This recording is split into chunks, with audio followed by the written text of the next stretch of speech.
değil mi? Buğlamamızı. Deyəndə kanala abunə olun, videonu da like eləyin. Ben de onu dedim de.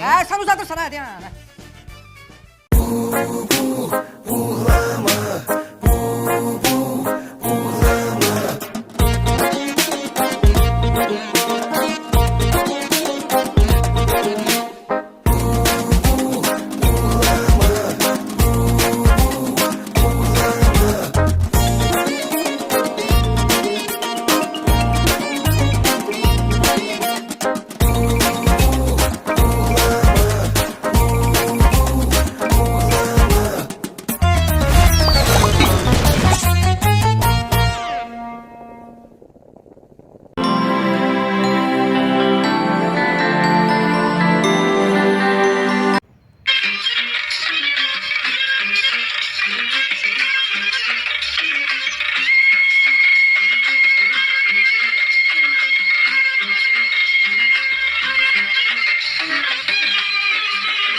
Özün qarşıdan gələn 8 Mart'dır.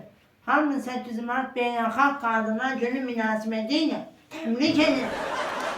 Allah bütün analarımızın, bacılarımızın, bibilərimizin canlarını sağ eləsin.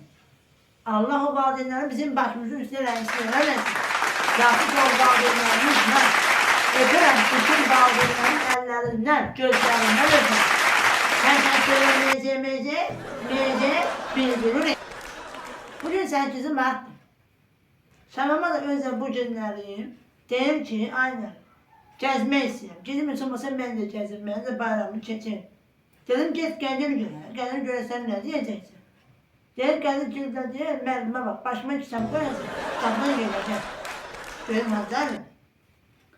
Alo. Gel. Sen ne dersin?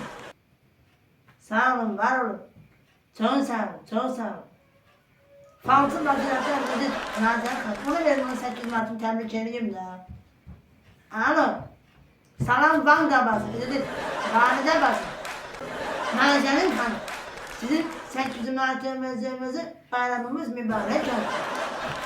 Çok sağ olun. Sen de Şankara ter doğru.Ədəni danışın da, səviyyəli danışın, ağzınızın danışığını. Düzdür. Şabanə xanım, bax, elə ilk olaraq sizdən başlayaq. Mən bugün sizə gözəl, qamətli yeriməyi öyrədəcəm. Bunun üçün bu kitabı sizin başınıza eləşir. Siz bir ayağa qalx, kitabı bura qoyuram. Düz irəli. Aparmışım. Şamanın səsi gəlmir, hanı bu? Ana bu kitabı anam bana Yonan sana verir. Ne? Git. Ha, babam sana verir. Ana yolu.